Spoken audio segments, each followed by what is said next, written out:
एक बार फिर वंदे मातरम को लेकर बीजेपी और कांग्रेस आमने सामने हैं। मामला शुरू हुआ 15 अगस्त को कांग्रेस हेडक्वार्टर्स में हुए इंडिपेंडेंस डे कार्यक्रम से। वहां वंदे मातरम का पूरा संस्करण गाया जा रहा था। इसी दौरान सोनिया गांधी, राहुल गांधी और मल्लिकार्जुन खड़गे के कुछ जेस्चर्स का वीडियो सामने आया। बीजेपी ने आरोप लगाया कि कांग्रेस नेताओं ने वंदे मातरम को बीच में रोकने की कोशिश की और इसे देश के नेशनल सॉन्ग का अपमान बताया।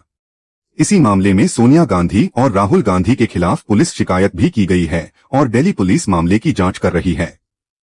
लेकिन कांग्रेस की कहानी अलग है। कांग्रेस का कहना है कि वंदे मातरम को रोकने की कोई कोशिश नहीं हुई। पार्टी के मुताबिक पूरा गीत गाया गया था और सोनिया गांधी का इशारा खड़गे के लिए कुर्सी की व्यवस्था को लेकर था। अब सवाल है कि विवाद सिर्फ कुछ जेस्चर्स का है। शायद नहीं, क्योंकि वंदे मातरम सिर्फ एक गीत नहीं है।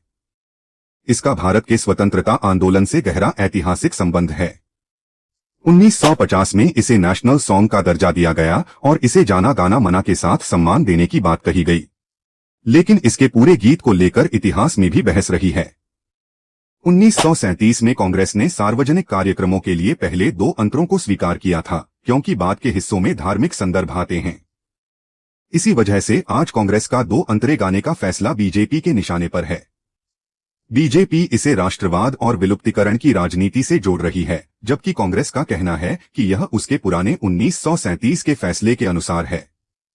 यानी असली लड़ाई सिर्फ वंदे मातरम की नहीं है। यह लड़ाई इस बात की भी है कि भारत के इतिहास, राष्ट्रवाद और राष्ट्रीय पहचान की व्याख्या कौन करेगा। और यही चीज हमें ऑपोजिशन की भूमिका पर भी सोचने के लिए मजबूर करती है। सरकार पर सवाल उठाना, इलेक्शन कमीशन पर सवाल करना, सरकारी नीतियों की आलोचना करना, ये ऑपोजिशन का लोकतांत्रिक अधिकार है। लेकिन सवाल यह है कि विरोध करते समय भाषा और तरीका ऐसा होना चाहिए या नहीं, जिससे लोगों को लगे कि राजनीति देश से ऊपर हो गई है। क्योंकि एक मजबूत ऑपोजिशन का काम सिर्फ सरकार का विरोध करना नहीं होता। उसे सरकार से कठिन सवाल पूछने चाहिए, गलतियों को उजागर करना चाहिए और जनता के मुद्दों को संसद और सड़क दोनों जगह मजबूती से उठाना चाहिए। लेकिन साथ ही नेशनल इंस्टीट्यूशंस और देश के प्रतीकों को लेकर भी जिम्मेदारी दिखानी चाहिए। इसलिए सवाल यह नहीं होना चाहिए कि ऑपोजिशन एंटी बीजेपी है या एंटी इंडिया, बल्कि असली सवाल होना चाहिए, क्या ऑपोजिशन सरकार का विरोध करते हुए भी देश के हित और लोकतांत्रिक मर्यादा को सबसे ऊपर रख पा रहा है।